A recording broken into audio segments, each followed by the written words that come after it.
D'accord. Chien pâté. Un. Tu n'as pas battu là?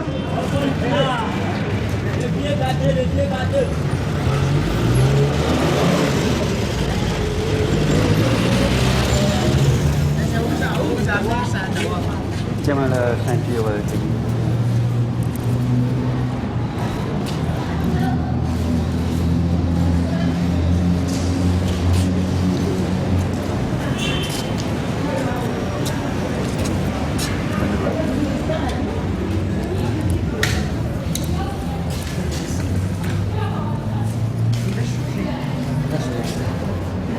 Non, non, parce que... Salam alaikum. Alaykoum assalam. C'est bien. En pâté. Hein? Eh Bonjour. Jean-Rousse. Bonjour Jean-Rousse. Nous sommes ici, en face d'un pâté bar, entouré de quelques amis qui sont venus le voir à Abidjan en janvier 1984. C'est une réunion de notre fondation SCOA qui avait été créée sous le signe de l'amitié il y a bien longtemps sur les bords du Niger dans la maison de Boubou Hama. Alors en pâté, mes amis m'ont demandé de faire sur toi et sur ces amis qui sont là un petit témoignage audiovisuel. Et on va parler entre amis comme d'habitude. Puis quand on aura fini, qu'on s'ennuiera, qu'on ne dira plus que des bêtises, tu as eu la gentillesse de nous inviter à déjeuner, alors on ira déjeuner. Ça va? Bon, alors on voit d'abord Théodore Monod, notre papa à tous, qui est là, qui ressemble à un jeune homme. À côté, le vieux jeune homme Youssouf Cissé, toujours le même. Tantine, Germaine Terlin, ami de toujours. Et Almami Yattara, l'homme des grandes traditions, et qui parle toutes les langues, comme il dit, sauf le français, il parle très bien le français. Bon, Théodore, quelle impression tu as quand tu te trouves là comme ça? Je ne sais pas, moi, ça fait 40 ans après. 40 ans après quoi? Après la première rencontre avec Empaté. Ah, alors là, le début de nos relations, c'était pendant la guerre, naturellement. Ça doit remonter 42, 41, à peu près, peut-être. Nous avions d'abord correspondu.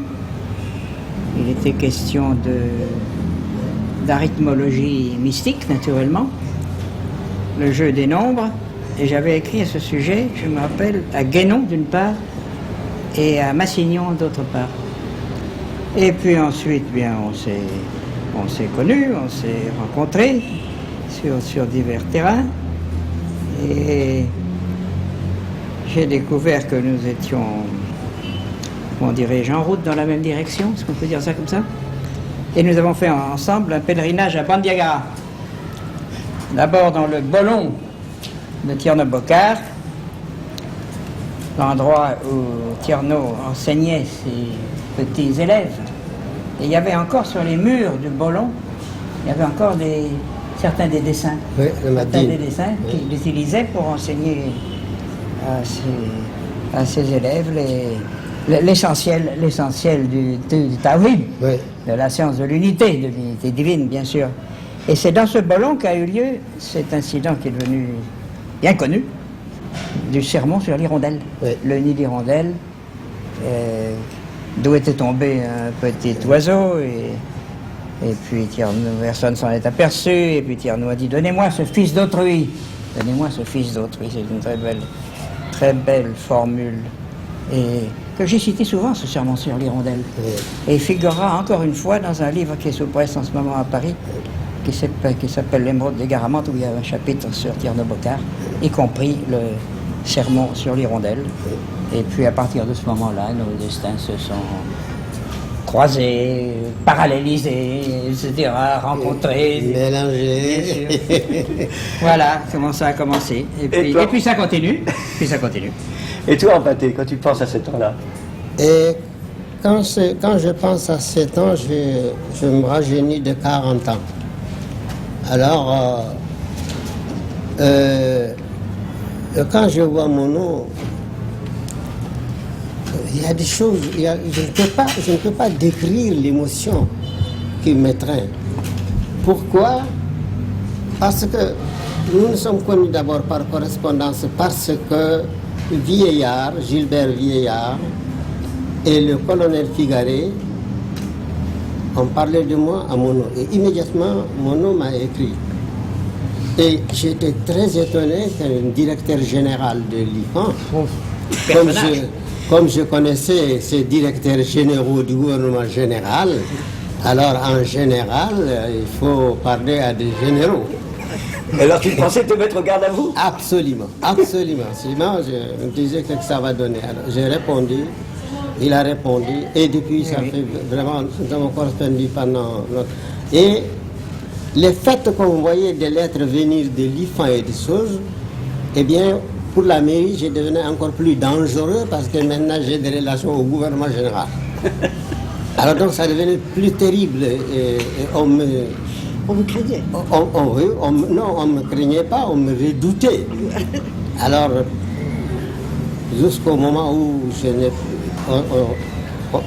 on a déclenché la guerre contre les hamalistes, alors on en a fusillé 29 et on a dit de rechercher les autres qui doivent être fusillés.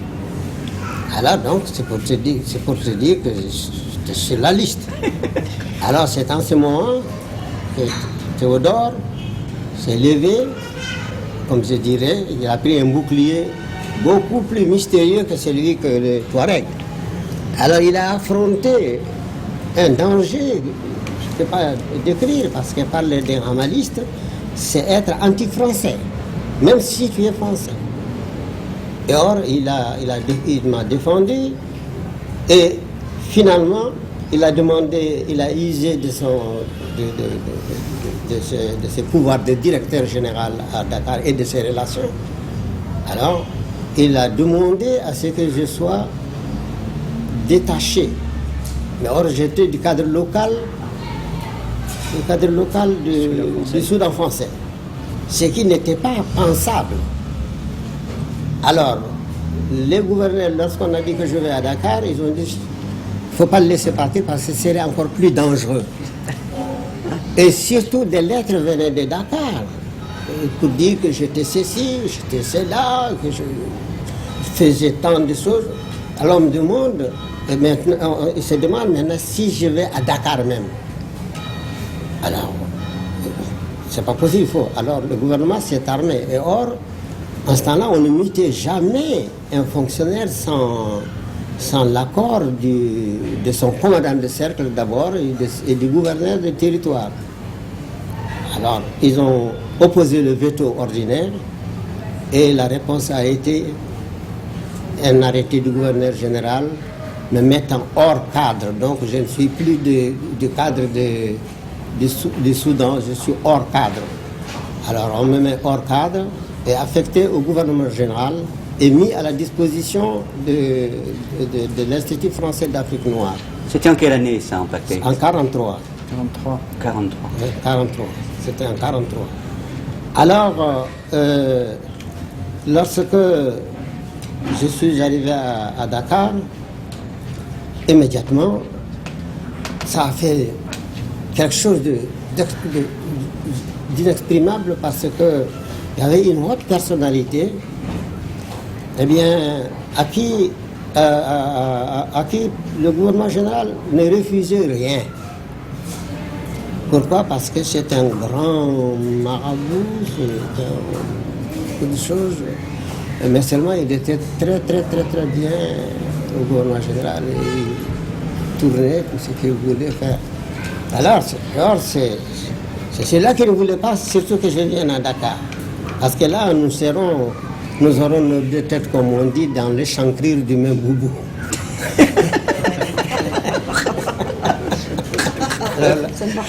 Ça ne marche pas. Alors, et voilà. Alors, et donc, on m'a vu à Dakar malgré vent, marée. Et le reste de toi-même, tu connais, parce que tu es venu aussi enchaîner, parce que toi, tu étais gaulliste et moi, j'étais hamaliste. Alors, c'était l'histoire des istes. Nous étions les rebelles. Non, Et là-dedans, Théodore, curieusement, était un rebelle, un peu secret, mais rebelle. Hein. Non, c'est-à-dire que Théodore, lui, son problème, c'est le malheur des autres. C'est vrai, Théodore? Par la Si, force si. des choses, oui, un petit peu, oui, selon là. Il est Ils toujours... sont tous plus ou moins hérétiques. Ouais.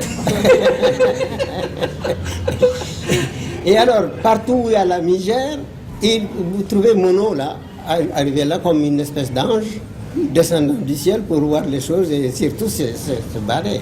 Et ça réussissait. Parce que je ne sais pas, il doit me cacher qu'il a quelques secrets lui aussi. Hein.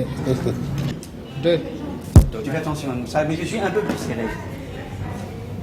Germaine, je peux vous demander si vous vous souvenez de votre première rencontre avec Empaté. Oui, à Paris. Mais il y en a eu d'autres dont il se souvient. Quand nous sommes allés à l'IFAN. Et ça, c'était au milieu d'une quantité de gens. Je me souviens de l'IFAN, je me souviens de Théodore Monod, bien sûr, et quelques personnes. Et Empaté m'a raconté. Je m'excuse après. de vous interrompre, mais vous Qu'est-ce parlez qu'il y a un peu bas. Il faut parler un peu Alors, plus la fort. première rencontre dont je me souviens clairement, c'est un jour où Marcel Griol m'a dit nous allons aller voir Amadou Hampâté-Bâ qui a été un peu fatigué, et vous étiez dans un endroit rue Boissière, Oui, des Boissières, avec dans une pièce très sombre où vous étiez tout à fait au calme. C'est ma Et nous première- avons parlé. C'est ma première... c'est mon premier infarctus du myocarde. Voilà, vous étiez fatigué et on vous avait demandé de ne pas faire de choses fatigantes. Ouais. Et nous sommes restés un petit moment avec vous. Ouais. C'était la première fois. Après ça, il y a eu tellement d'autres fois qui se sont passées partout, et en particulier à Paris et en Afrique, à Diafarabé, à la maison, oui, à Bamako, Bamako, un dans peu votre partout. maison, à Bandiagara. J'ai une très belle photo aussi de À Abidjan, Abidjan. Abidjan, à Accra, à Accra. on a fait la route Koumassi, ensemble, à Koumassi. On a passé en fraude la frontière, tu te souviens? Je me rappelle, mais j'étais ambassadeur. Si gay, alors on me laisse passer. Ouais, c'est ça. C'était Ça bien m'a quand permis même. de faire la contrebande d'une voiture 403. Ah oui, c'est ça. Tu te souviens de ça? J'avais. C'est la voiture que Germaine appelait Caroline. Caroline. Mais vous étiez dans Caroline et on est allé à Koumassi partout. On a circulé. Et c'est là que nous avons connu un des bons amis d'Hampâté-Bâ. Je ne sais pas si tu te souviens de lui, il s'appelle Monsieur Dormition. Ah, oui. Ça, c'est un vieil ami. Ah oui, oui, je vais le retrouver. Mais justement, je viens de le voir tout à l'heure. Oui. Et alors, comment va-t-il? Il va très bien. Tu lui as présenté nos amitiés? Oui, parce que je le vois 3 fois en 24 heures. C'est-à-dire? C'est-à-dire la nuit, le matin avant le déjeuner et l'après-midi après le déjeuner. C'est Dormition qui vient. Alors, autrement Jamais dit, quitté. vous êtes de très très bons amis. Ah oui. Et là, nous avons rencontré, tu vois, Théodore, Monsieur Dormition. C'est le moment où Germaine avait découvert que les gens d'Accra, qui me faisaient les funérailles d'une baleine, cultivaient le mil. Et moi, je verrai toujours, c'est à l'université de Legon, Germaine descend de la voiture Caroline qui ne marchait pas très bien, les portes fermaient pas très bien. Elle se précipite vers toi dans la nuit en disant « Mono, nous avons trouvé du mil ». Il y avait un grand fossé, un gutter comme disent les Anglais. Germaine tombe dedans et s'ouvre le genou. Non, mais surtout, C'était ça- le sacrifice au mil d'Accra. Vous vous Je souvenez de ça? ne me souviens pas de l'histoire du mille, mais je me souviens d'être venu vous dire, c'est très joli les discours avec les étudiants, mais tout ce qui est intéressant ici est en train de se passer sur la plage. Vous vous souvenez? Très bien, on est allé voir l'enterrement d'une baleine. L'histoire, non, oui, c'était une cérémonie extraordinaire où tous les prêtres d'Accra étaient présents. Et après, c'est après, avec une enquête, qu'on a vu le champ minuscule, il n'était pas plus grand que d'ici au bout de votre cour. Et on cultivait le mil. Et il est sorti de sa maison avec 2 tiges de petits mil blancs. Là, c'est inoubliable. Et alors, Théodore, à ce moment-là, nous a lancé sur une grande piste qui était les Tectites du lac Bosumtwi. Tu te souviens de ça? Ah, le verre, verre. bah oui, l'origine du lac a été longtemps discutée. Très. Et il y avait un Allemand qui s'appelle le professeur Kentner de Heidelberg, spécialiste des vers naturels et de la datation des Tectites, qui était intéressé par ce lac parce qu'il avait daté une fois, il avait découvert que les Moldavides de Tchécoslovaquie avaient sensiblement le même âge que les vers naturels du cratère du Riss-Kessel. En Allemagne, il y a un grand cratère à 25 km de large, il y a une ville au milieu qui s'appelle Nördlingen. Et il y a beaucoup de verre. Alors on voulait retrouver du verre à Bossumtwi. Et ça n'a pas été si simple parce que je me rappelle, j'ai été avec Gantner au bord du lac. On a remonté à pied. On a enlevé ses souliers, on a retroussé sa culotte. On est entré dans les petits ruisseaux. Et en remontant les petits ruisseaux, on a fini par trouver 2 ou 3 affleurements d'un tuf renfermant des débris de verre. Alors c'est avec ce tuf renfermant, avec le verre contenu dans ce tuf, qu'il a pu, à Heidelberg, dater ce verre du Bossumtwi, qui a donné une deuxième fois sensiblement, bon, c'est approximatif bien sûr, sensiblement la même date que les tectites de Côte d'Ivoire. Ce qui laissait entendre que les tectites de Côte d'Ivoire ont été giclées et crachées par le cratère de Bossumtwi. Quelle date était-ce approximativement? Ah, je ne me rappelle pas. Quelques millions? Ah oui, c'est pas quelques millions. 6, moi je me souviens. Et alors, tu vois, Youssouf, Oui. tu écoutes parce que tu ne connais pas cette histoire. Non, Tu écoutes pour la première fois, et c'est ça l'avantage de faire ce genre de film. Il n'était pas né à ce moment-là. La deuxième fois. C'est la deuxième fois. Et alors, ce qui est formidable, c'est que le lac Bossumtwi, Germaine m'y avait emmené. Moi, j'avais été voir le lac Bossumtwi quand je tournais Jaguar. Et elle m'a dit, est-ce qu'il n'y aurait pas une mare par là, la mare des forgerons? Je lui ai dit, je connais une mare, c'est un lac sur lequel le fer est interdit. Alors là où le fer est interdit, il y a forgeron, c'est forcé. Et le lac Bossumtwi, dans la tradition Dogon, c'est là où est tombée l'enclume primordiale, c'est l'arrivée du forgeron sur la Terre. Et on croyait que le lac était un cratère, et puis au même moment, on découvre que c'était la chute d'un météorite, et que c'était effectivement peut-être le départ d'un fer, qui est le fer non pas méroïtique, mais le fer météoroïtique. Alors tu vois, en pâté là, tu nous as dit comme ça très souvent qu'il n'y a pas de hasard. Hein? Ah oui. Ça, moi, je me bats avec ceux qui disent le hasard. Oui. Alors, moi, il y a des coïncidences dont on ne connaît pas les raisons, les lois, et ce qui fait que Bernard Dadier vienne aussi assister à tout ça. Et alors que Bernard Dadier était aussi une sorte de reclus aux archives du gouvernement général, alors sous la protection de Monod. C'est toujours Monod. Nous, quand on blaguait sur Monod, tu vois, je reviens aux souvenirs, on chantait avec Georges Duchemin, mais très bas pour qu'ils ne nous entendent pas, parce que quand même on avait peur, une très jolie chanson, qui était Théo, c'est toi le plus beau, Théodore, c'est toi le plus fort, Théodore Monod, c'est toi le plus costaud. Ah, mais C'est pas vrai d'ailleurs. Ça fait rien. Écoute, je te regarde, attends, c'est toi le plus beau, c'est toi le plus fort et c'est toi le plus costaud quand même, écoute. Hein. C'est ça qu'on écrit l'histoire. C'est la vraie. L'histoire traditionnelle. L'histoire traditionnelle et la tradition orale. Attendu que les gens de Gourao, quand nous sommes arrivés, on a dit que la montagne de Gourao est hantée. Bon, alors le lac est hanté, alors nous nous sommes installés Dans un banc de sable. sur un banc de sable, C'était au bas de aux basses eaux. Alors tous les oiseaux de l'Égypte, d'Amsterdam, de je ne sais de quoi, venaient là en conseil d'administration pour discuter des histoires du monde. Et chaque race avait sa place. Ah, je vous assure que le soir, Monod qui passe toute la journée à travailler, toute la journée alors, et puis vers le coucher du soleil, il va prendre son bain et il a un manteau rouge. T'as un burnous? C'est un burnous. Alors il rentre dans le burnous et puis il fait comme ça. On dirait que c'est les oiseaux qui l'écoutent, mais alors c'est en ce temps-là qu'il nous raconte des histoires vraiment. Alors vous demanderez si c'est ça Théodore Monod, si c'est le vrai Théodore Monod. Donc il y a plusieurs personnes en cet homme, quand il a envie de vous faire rire, gare à vos entrailles. Et quand il est en train de travailler, alors ce visage, alors je le compare à une ruche d'abeilles. C'est-à-dire, ce qu'il le voit, ça veut dire que c'est triste, hein, il faut t'approcher, il y a des abeilles. Mais si tu passes de là et tu vas à l'intérieur, c'est du miel. Donc... Tu vois, moi je me rappelle, quand un jour il m'a donné son livre Méharé. Hein, et la dédicace de Méharé, tu vas te dire si je me trompe, Théodore, c'était dédié aux chameaux, au bouc. Les deux seuls vainqueurs du Sahara. Alors, est-ce que c'est pour ça que Théodore supporte maintenant le bouc? Non, c'est pas pour ça. Non. C'est pas pour ça, non. Mais je peux t'avouer la vraie raison, c'est pour essayer d'avoir l'air un peu respectable avant de passer à l'autre rive.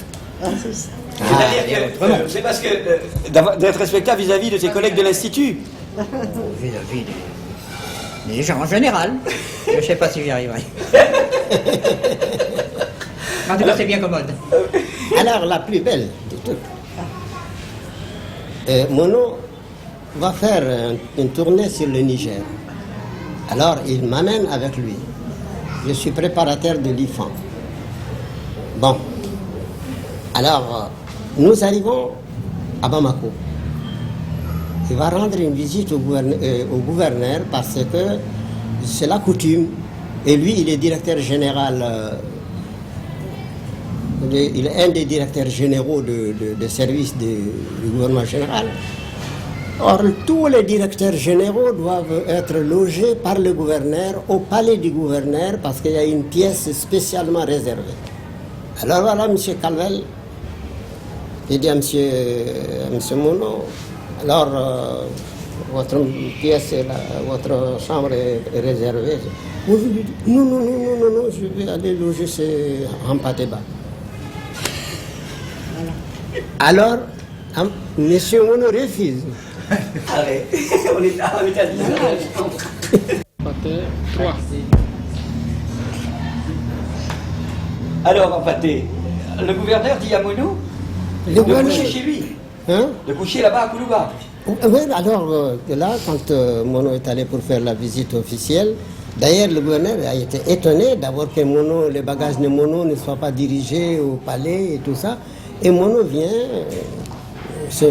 il est habillé comment? Ah bah il s'est habillé correctement parce que bon, alors le gouverneur lui alors il va et le gouverneur Calvel lui dit alors monsieur le professeur, monsieur le directeur général, vous avez une pièce ici pour vous. Alors Mono lui dit non, j'ai un logement, je vais loger chez monsieur Hampateba. Je me demande quelle a été l'impression. Ça, c'est Mono qui doit nous dire l'impression du gouverneur général, du gouverneur. Mais alors après, qu'est-ce qu'on n'a pas dit? Le gouverneur était malade. Que Théodore Mono, directeur général de l'IFAN, arrive à y loger ce salopard de Hampateba, un anti-français, un hamaliste. Et puis alors, ce qu'on va le mettre? Alors... Mono, lui, quand il est arrivé à la maison, il dit trouvez-moi on lui trouve une case. C'était une pièce. Alors, moi-même, je ne coucherai pas là-dedans. Et c'est là que Mono a choisi. Quand je voulais qu'il couche dans ma chambre, alors non, on lui a trouvé ça. Et tous les quartiers, pour le quartier, Mono est un saint. Il y avait des arbres dans la cour. Tous les quartiers, c'est Il y avait des pas arbres dans la possible. cour. Ah oui. On demande, oui, des grands manguiers, Sympathique, oui. Alors, on venait, Mono ne s'en apercevait pas, mais tous les quartiers venaient regarder, faire un pèlerinage pour voir Mono. Un Européen de cette époque qui va loger chez un indigène, mais vous ne pouvez pas savoir ce que ça représente. Mais ça m'a fait un bouclier de plus. Quand on dit attention, Mono a logé chez lui. Hein. Ne touchez pas. Ne touchez pas. Je sais pas. On va se tourner vers notre ami Anna-Marie Yattara pour lui demander quand il a rencontré pour la première fois. Quand je vois Hampateba, Oui. tu as ouvert un grand magasin qu'il est perdu depuis longtemps, on n'a pas pu fabriquer d'autres clés. Pour me dire comment j'ai connu Hampateba, j'ai connu premièrement Hampateba avant qu'il me connaisse. Je l'ai vu à Diafrabe. En quelle année? Je ne pense pas si ce n'était pas vers le 45, quelque chose comme ça. Ah oui, j'ai envoyé un 50 ou je ne sais pas, j'ai oublié, 47. C'est ça. J'ai assisté, il est en train d'expliquer les gens sur Allah. J'ai assisté, mon amour est déjà pris en Hampateba comme un aimant avec un autre métal. Mais il ne me connaît pas. Et je n'ai pas eu les moyens pour lui faire connaître. J'ai réservé cet amour dans mon cœur. Très bien. Jusqu'à Dieu m'a fait ouvrir une école madrasa à Mopti. Un jour, j'ai continué à enseigner mes élèves. Je vis, voilà, l'homme que j'ai beaucoup admiré quand je l'ai vu à Diafrabe en 1947. Il est voilà passé pour aller. C'est mon responsable de mon madrasa, Al-Hajin Kera Nienta. Je l'ai connu tout de suite. Tout de suite. Je la poursuis. On s'est retrouvés là-bas, on s'est salués. Après, un bon moment, il est passé sur Banyangara. Oui. J'ai en train de demander où il est logé. Al-Hajin m'a dit il n'est pas logé chez lui, il faut lui voir chez Sanankwa. C'est ça. J'ai passé là-bas, en ce moment, Sanankwa, il me connaît beaucoup puisque j'enseigne ses enfants. Il m'a dit, oh, il est parti à Banyangara. Alors je suis pressé avant son retour. Maintenant, je cherche pour qu'il me connaisse. Alors, il est retourné. Un jour encore, je vois qu'il passe pour aller chez Al-Hajin Kera pour lui saluer. Je l'ai suivi, je l'ai salué. À son retour, il a passé devant mon école. Il nous a regardé un peu comment nous enseignons les choses. Ces jours-là, je me rappelle bien, il m'a trouvé que j'ai en train d'enseigner mes élèves sur les armeries en langue arabe. J'ai dessiné un canon, j'ai fait les secondes, j'ai en train de donner les noms de tous les instruments de détente et concert là. Il arrive, on laisse. On s'est salué, il est passé. Et après ça, que Dieu a voulu lui-même qu'il me dise, il veut bien que j'ai associé avec lui pour venir un tout petit collaborateur sur le domaine de tradition orale ou bien quelque chose de littérature arabe. C'est comme ça, il m'a trouvé dans une fossé, il m'a fait sortir à dehors. Si ce n'était pas empâté, Jean Rouge ne me connaîtra pas. Il ne me verra jamais puisque nous sommes des chauves-souris. C'est grave, tu faisais la préparation militaire là, avec canon, détente, puis la mobile, etc. C'est les connaissances, c'est l'enseignement. L'enseignement, il faut enseigner tout. Ça, là, hein, Oui. ça, mon vieux, il va payer à boire à déjeuner là. Parce que. Tu étais quel grade dans l'armée, Théodore? J'ose pas le dire, caporal-chef. Ah, c'est pas mal. Et encore en fraude, parce que j'y avais pas droit. C'est pas grave. Il est arrivé une fois au Tibesti, c'était pas dans la guerre, j'avais été envoyé au Tibesti de Dakar, en théorie pour faire de l'espionnage sur la frontière libyenne. Ça s'appelle pas comme ça pudiquement, mais enfin, ça m'a permis de faire un ouvrage sur la flore et la végétation du Tibesti. Mais alors, je reviens au grade. Un jour, j'étais à Zouar. Il y avait le capitaine Massu, qui a eu une certaine célébrité depuis, dans certains domaines. Triste célébrité. Et alors, il était venu un colonel de Fort-Lamy. Et on s'était mis en rang au terrain d'aviation. On était une dizaine de militaires, probablement. Et puis le colonel dit à Massu, il me voit, je suis caporal-chef. Je croyais que ce n'était pas l'usage de caporal-chef au Tibesti, ou je ne sais pas. Enfin, il dit à Massu, mais vous avez comment ça fait-il, vous avez les caporaux-chefs ici à Zouar? Et mon Massu qui lui répond, mon colonel, c'est pas un caporal-chef, c'est Monsieur Monod. C'est ce qu'on appelle en prendre pour son grade. Et c'était vrai d'ailleurs, c'était parfaitement vrai.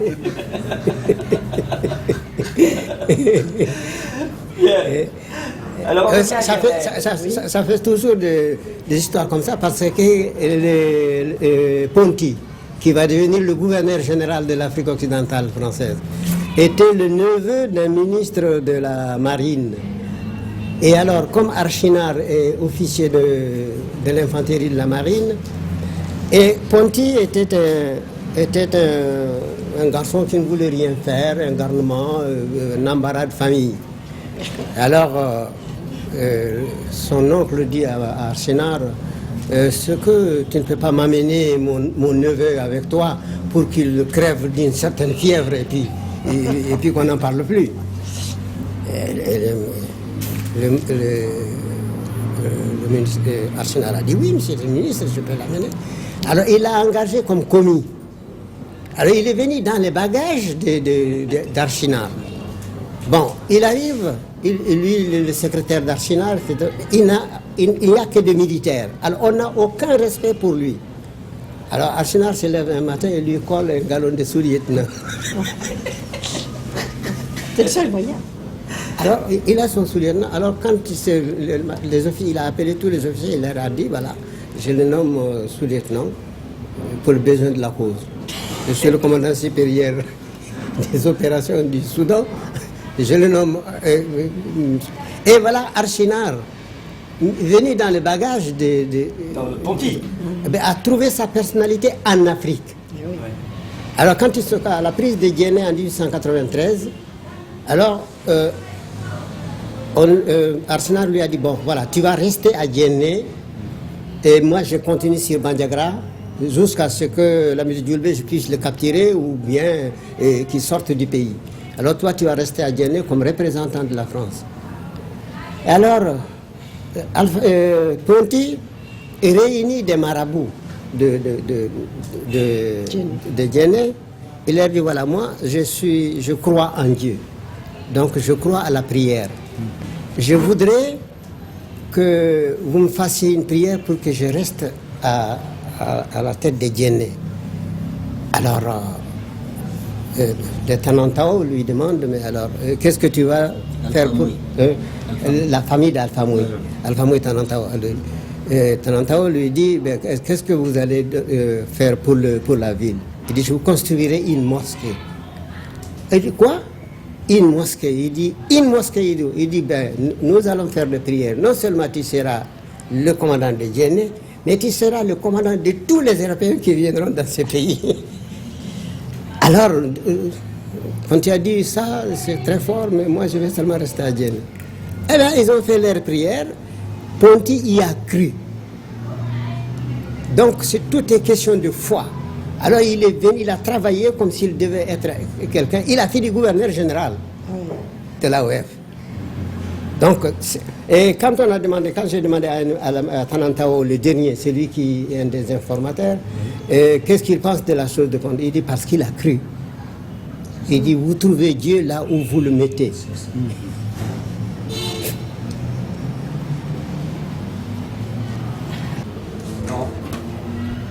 Si c'est toi qui es le cadet de cette réunion, malgré ta barbe blanche. Ouais. Dis-moi, quand tu as rencontré pour la première fois Hampâté? Je crois qu'il faudrait poser la question autrement. Bon, pose-la toi-même. Eh? Tu sais que tu es prétentieux, alors vas-y. Non, c'est pas de la prétention. Tu parles fort, s'il te plaît. Il faudrait plutôt demander à M. Amadou Hampâté Bâ quand est-ce qu'il a fait la connaissance d'un certain Youssouf Tata Cissé. Bon, alors, dans la famille Cissé, Hampâté Bâ avait pour ami et jumeau Youssouf Tata Cissé, fils aîné de Lamine Cissé, son père de Bayangra. Et je suis l'homonyme de ce Youssouf Tata Cissé, qui était le jumeau de Hampâté. C'est vrai cette histoire? Ouais. Bien sûr. Et qu'est-ce que tu as pensé en voyant Cissé? Tu dis, voilà, garçon pas très doué, pas très intelligent, un peu costaud, non. Comme j'ai vu il ne pensait pas comme les autres garçons, j'ai dit, voilà, un fou. Alors, comme moi, je suis fou, je crois que c'est celui-là qui va être mon fils. Alors, je me suis arrangé pour l'avoir, et petit à petit, l'attirer à l'IFAN. Comme ça, j'étais sûr. Tu es responsable encore d'un enfant de l'IFAN. Ah mais non, mais est-ce que moi je suis un enfant de l'IFAN? Oui. Hein? Oui. Mono m'a enfanté, alors Oui. j'ai enfanté Youssouf. Je crois que c'est le professeur Mono qui est coupable de tout cela. Attendez. Quand j'étais étudiant, j'ai vu arriver une délégation de scientifiques avec à leur tête Brasseur. J'étais collégien. À l'époque, je faisais beaucoup de botanique systématique, de génétique. ça, c'est bien. D'ailleurs, je voulais devenir généticien. Et Brasseur était là avec ses cheveux en brosse. Et nous avons discuté de recherche, de sciences, de botanique.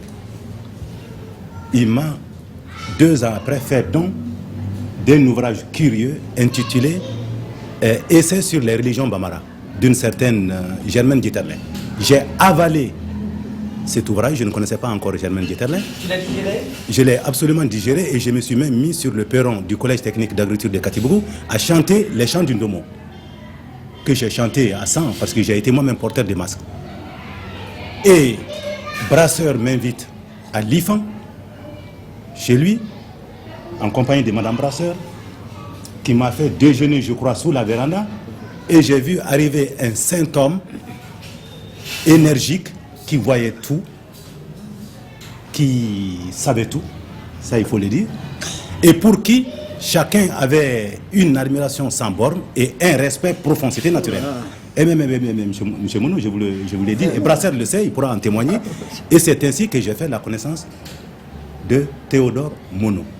Je dis, mais c'est pas lui. Il dit, mais si, c'est le directeur général de l'IFAN. Je savais déjà qui était Ampateba pour l'avoir vu tout jeune dans ma famille à 100. Lamine Sissé ne vivait plus, mais Ampateba est venu à 100. Je n'étais pas à l'école française en 1945, mais j'étais chez Alpha Maki Keita, élève à l'école coranique. Il avait une figure très agréable et ce qui m'a frappé chez Ampaté, c'était la forme de ses doigts. Les doigts bombés. On m'a tout de suite dit, et je le sais par mon père qui a les mêmes doigts que lui, que ses mains ne peuvent faire que du bien dans le domaine de la connaissance. Et voilà. Tes doigts sont bombés, toi? Regardez les ouais, moi, pas autant que chez Ampaté et chez mon père et que chez Alman Malik Yatara. Et chez Mono, c'est bombé? Non, c'est pas bombé, mais c'est autre chose. On va pas parler de ça maintenant. Et quand Ampateba faisait ses émissions à Radio Soudan, j'étais là constamment en compagnie de mes amis et nous faisions une étude, une écoute collective. Et on allait presque en cachette voir Ampaté à la rue 14. X5.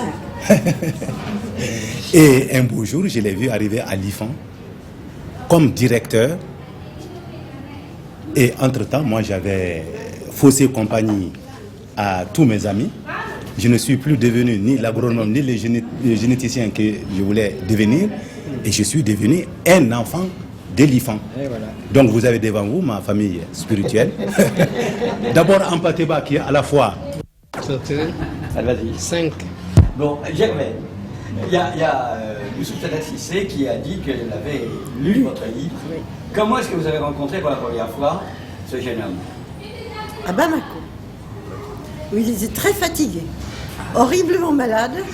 Au bout de Misra, on prenait la rue 14 en question, on arrivait au bout, très loin, dans une maison immense, une concession, et il était dans une chambre, il était très fatigué. C'est comme ça, et puis nous avons tout de suite parlé, en effet, de la religion Bambara et de bien d'autres choses. Et ça a été le début d'une collaboration précieuse et durable, et qui continue.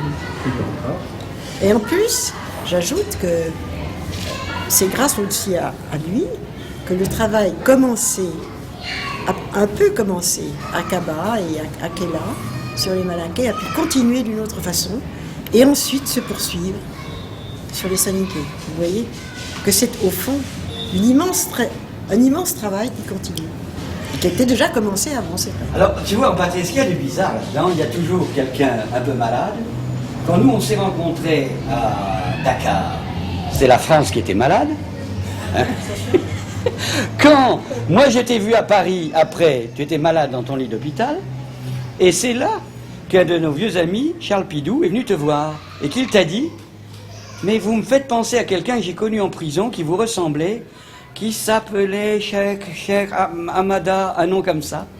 Et c'est comme ça que tu as retrouvé le tombeau de Cheikh Hamada. C'est quand même des choses assez singulières. Et ce qu'il y a de bien, c'est que bon, tout le monde est tout le temps malade, mais je vois ici des gens en parfaite santé. Hein.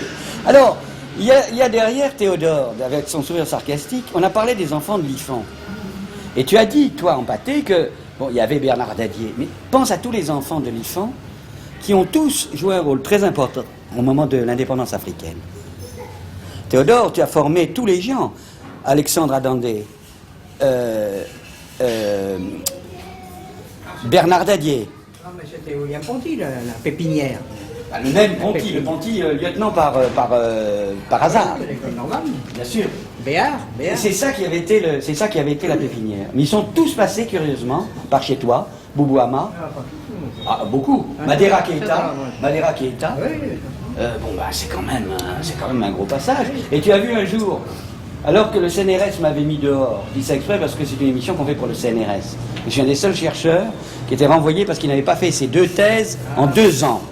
Eh bien, tu m'as engagé comme mission de l'École française d'Afrique avec un salaire éblouissant de 25 000 francs CFA par mois. Et c'est grâce à ça qu'on a fait la première mission chez les Dogons.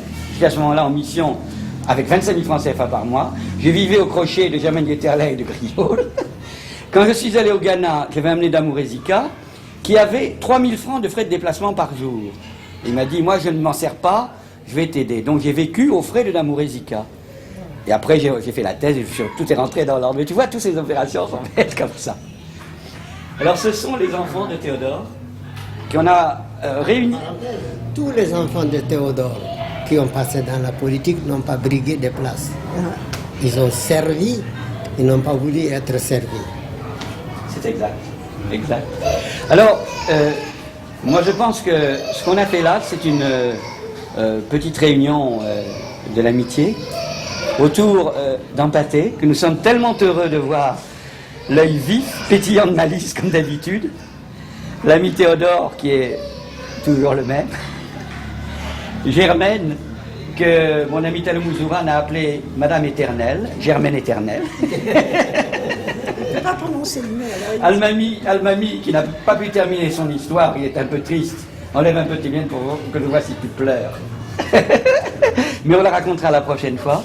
Et le jeune footballeur, danseur de Goumbé, Youssouf Tatassissé, cherchait les mérites. Alors, je vais vous laisser parce que tu nous as invités à déjeuner. Je vais me débarrasser de la caméra. Et moi, je vais vous dire au revoir. Et à la prochaine fois. À nous revoir ici, de l'autre côté. Mais nous reverrons sûrement. C'est sûr. Au revoir, les amis. Merci beaucoup. Merci. Au revoir, Rouge. Et voilà.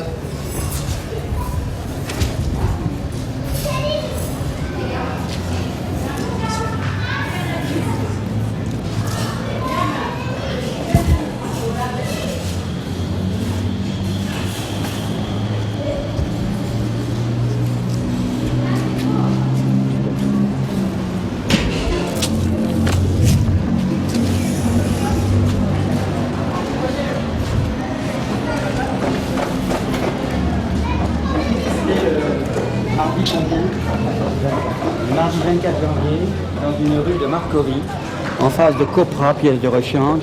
Je commence. C'était le 24 janvier, dans une rue de Marcory, en face de Copra, pièce de rechange, et du cinéma Magique.